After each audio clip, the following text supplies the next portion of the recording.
Welcome to the Wire to Wire podcast. As always, it's me, your host Yusuf. Now, you guys see the title of the video. I got a lot of interesting things that I want to discuss. But before I do, like this video and subscribe to the channel. Now, recently, Skip Bayless and Shannon Sharpe, the hosts of FS1's Undisputed, they recently had another incident. Now, I previously did a video discussing the power dynamic between those two, but obviously a newer incident has emerged that I would like to discuss, and I would also like to share some takeaways that we could gather from this. Now, before I get into all of that, I just want to give some background context.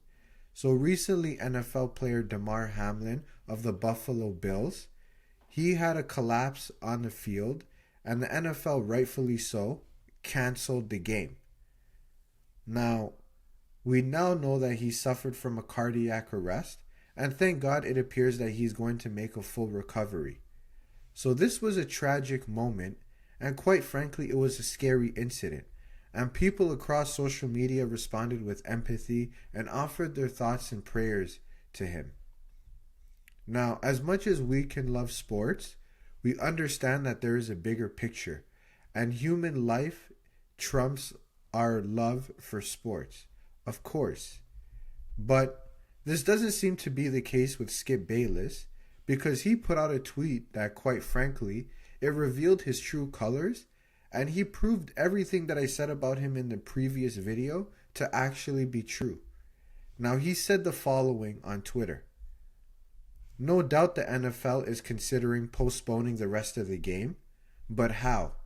This late in the season, a game of this magnitude is crucial to the regular season outcome, which suddenly seems so irrelevant." He later backpedaled and he said the following about him putting out that tweet. The show must go on, and that was always the NFL's attitude is, next man up, the show must go on. Maybe we've had an awakening here because the show didn't go on last night for the first time in the history of this league, that a life and death situation took precedence over next man up football. So at that point, I had tweeted twice already. My first tweet ended with that I just said a prayer for Damar and his family. My second tweet was about so many horrific injuries, but this is very different, in all caps. And then came my third tweet, which I believe was widely misconstrued, misinterpreted. I don't follow what's happening on Twitter. I just tweet. But my boss here at Fox called and said, hey, people are really reacting strongly to your tweet. Maybe you should clarify, which I immediately did. But my first tweet was simply, as a journalist, I was putting myself in the heads of the NFL executives. Now, you guys saw the clip, and here's what I have to say about that. Skip Bayless is full of shit. For starters, if he really cared, he wouldn't have emphasized how important the game was, or the fact that it was happening closer to the end of the regular season. So he was obviously lying there. Now, the day after this incident had happened with Skip putting out this tweet, Shannon Sharpe didn't come on the show because he didn't want to bother having this conversation with this clown. So Shannon Sharpe went on the air the following day, right? And he was trying to explain his absence. And then this ensued. Shannon, I understand you have something you want to share this morning. Good morning, yes. Good morning. There's been a lot of speculation of why I wasn't on air yesterday, and I won't get into speculation or conjecture or innuendo, but I will say this. In watching that game on Monday night, what happened to Damar Hamlin struck me a little different. As a brotherhood in the NFL, when injuries happen, when we know injuries are a part of the game, I've seen guys suffer ACLs and Achilles tear, but I've never seen anybody have to be revived and fight for their life on the field. So it struck me a little differently because I remember seeing my brother paralyzed on the field temporarily, and he was able to regain focus. Skip tweeted something, and although I disagree with the tweet, and hopefully Skip would take it down, but I didn't want it. Well, time out. I'm not going to take it down because I stand by what I tweeted. Skip, let me finish. All right. Okay. Go ahead. No, you go. Go ahead. Let's go, Jen. Okay. I mean, I cannot even get through a monologue without you interrupting me. Well, you could have came back, Skip. Well, I thought Skip, just let. I didn't know you were going to bring up. No, this. I was just going to say, Skip. I didn't want to yesterday to get into a situation where DeMar Hamlin was the issue. We should have been talking about him and not get into your tweet. That's what I was going to do. But you can't even let me finish my opening monologue without you interrupting. Okay. I was under the impression you weren't going to bring this up because nobody here had a problem with that tweet. No. Clearly, the bosses wanted you to offer explanation. So clearly, somebody. No, they did not have. Nobody. Let's go, Jen. Thoughts and prayers remain with DeMar Hamlin. That's where the focus should have certainly, been, and not on the football game. Yes, let's go, Jen. Thank you. Now I'm going to break all of this down because there's so many layers and lessons to be taken away from this story. And I'll start by saying this. Skip Bayless is lying in some respects, but he's also telling the truth in certain areas. Now, what do I mean by that? So the day before, right, when he was doing the show by himself, he was offering an explanation of the tweet, and he clearly said that his bosses told him to do so. So he was obviously lying when he told Shannon that the bosses never told him to explain himself. But the part that is truthful is that for many years, Skip has been held unaccountable and was allowed to say all kinds of disrespectful nonsense without ever getting checked for it. Now the bosses at FS1 probably told him that he didn't need to apologize and that he didn't actually do anything wrong, but to at least explain himself so it doesn't look so bad on him as well as the network. Now the reason why he was given this kind of grace is very visible and obvious, and the answer is skin deep. No pun intended. Now, there's one standard rule book that everyone has to follow, but it is applied and used differently for people. But that is a whole different conversation to have. The bottom line is this. Skip has never been held accountable for anything, and he wasn't going to let someone like Shannon Sharpe, a man who he has no respect for, try to put him in his place. He was not going to stand for it. Now, Skip sees himself as superior to Shannon in terms of the power dynamic of the show, which I discussed on the last episode discussing this topic. But as a person, right, I'm talking as a character now, as people, he feels significantly inferior to Shannon. Shannon is taller. He's a former professional athlete. He's younger. He has melanin. And he is more popular and is just a flat out cooler person. Who would you rather chill with? Okay, I rest my case. So, to further emphasize this, I'm going to show you guys a clip of LeBron James greeting Shannon Sharpe at a Lakers game. Four players shorthanded, and they look great tonight. Great effort by everybody that played. I mean, that's called stepping up. When you're shorthanded, whoever comes in, they get you more quality play. Do your job. There's Shannon. Of course, Now, Skip for 2 decades has been bashing LeBron, and not once has LeBron ever paid any attention to him. Now, deep down inside, Skip Bayless is a LeBron James fanboy, and he finally admitted it this week after he was met with a lot of backlash on Twitter. But I know it was killing him inside to see Shannon get embraced by LeBron, and he has never once gotten any recognition or acknowledgement from LeBron. Now, let's be real. Skip Bayless is a lame dude. He averaged 1.4 points per game in high school, and he's 5'7", so he clearly has a Napoleon complex. And I said in my last video that he was racially insensitive, but I've seen more than enough from him to say that he is a step further than that. Now, his conduct throughout his career, his latest behavior towards Shannon, and then this tweet about DeMar Hamlin makes it as clear as day who and what Skip Bayless truly is, and there's no way around it. But back to my original point, he was not going to let someone like Shannon Sharpe pull his card on national television like that. But credit to Shannon. He stood his ground against Skip, and he also maintained professionalism while calling him out on his BS. But that whole incident ties into the first point that I want to make.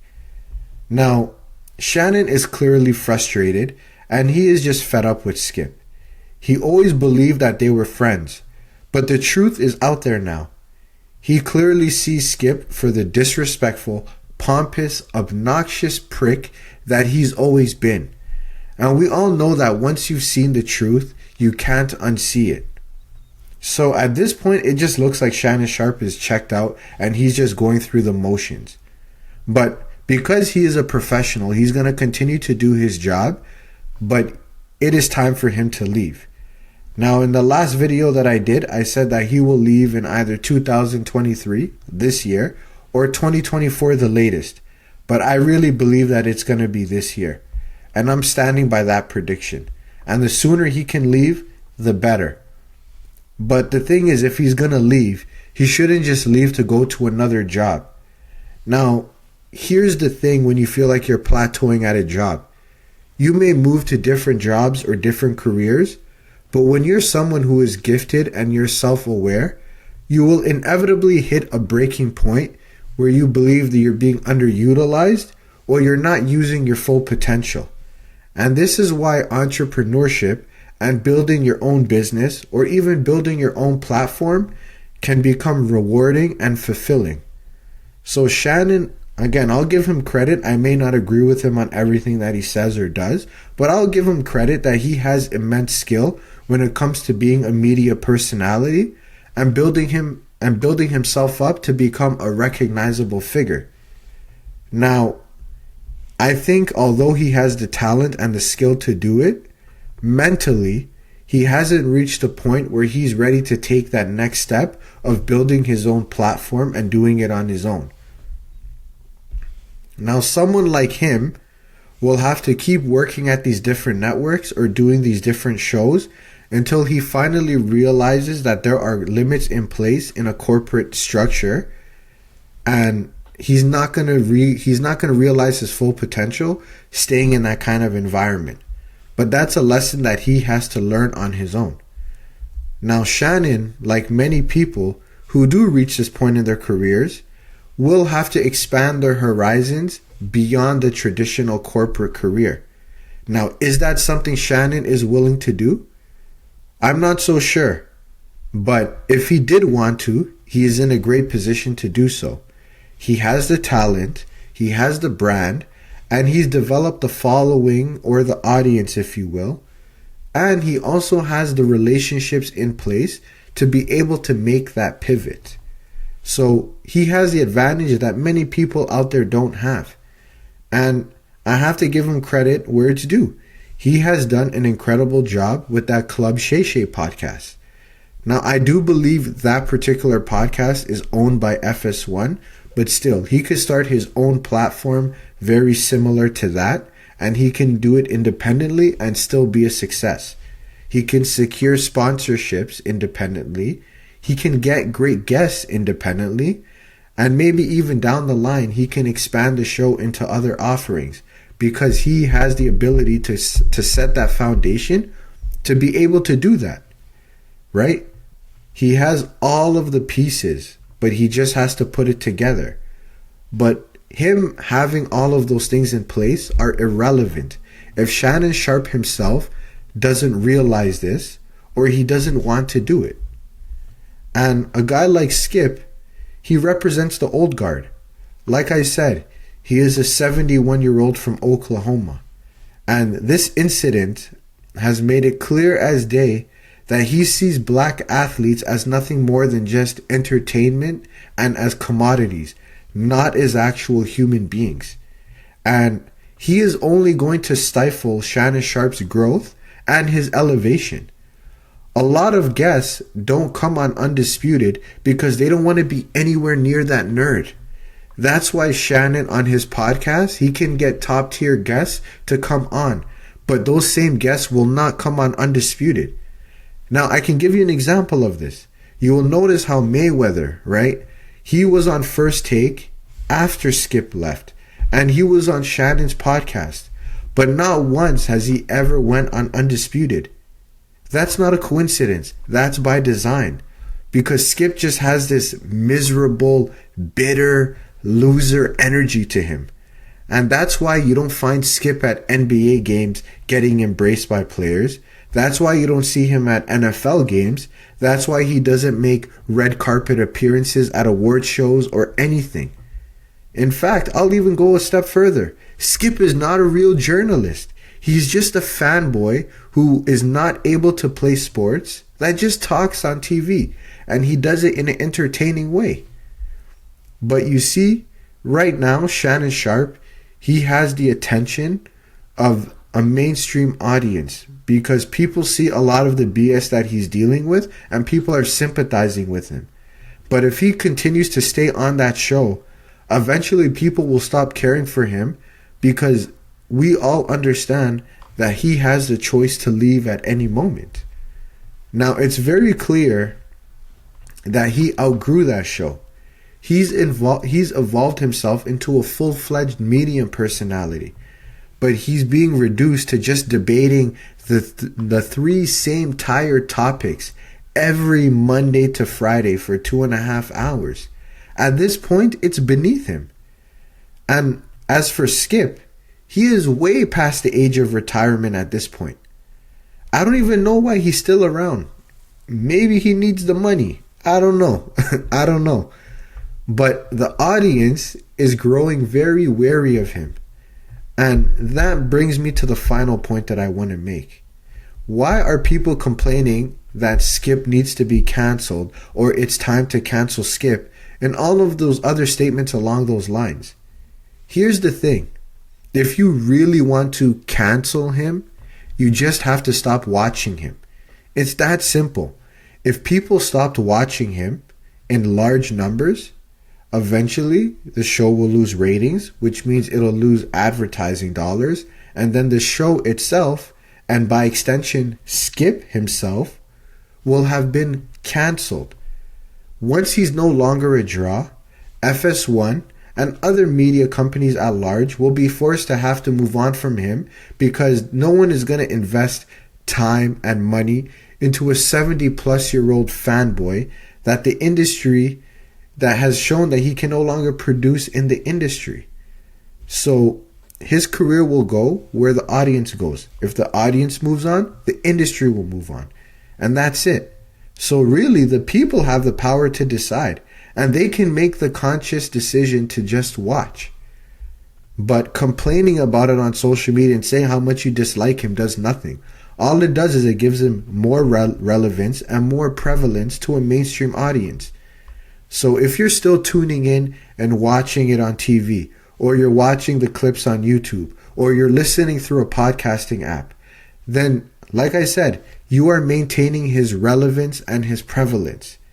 And you cannot get canceled if you're relevant. It is very difficult to make that happen. Trust me. So unless you're willing to do that, there's no point in even complaining about it. Just say nothing. Now, the important lessons that I think that we can all gather from this incident, and it applies to myself just as much as it applies to you guys, is that we should be spending our time in places where we are respected and we are valued. And instead of expecting the corporate paradigm to change, maybe the focus should be on establishing our own platforms or building our own businesses, because doing that could afford us certain things that the traditional corporate structure just won't. But it takes us having to believe in our own gifts and our own talents and having the courage to at least start and see where it takes us. All right? But that's all I really got for today. Be sure to like this video, subscribe to the channel, and you guys can check out my 4 books. The link will be in the description. Until next time.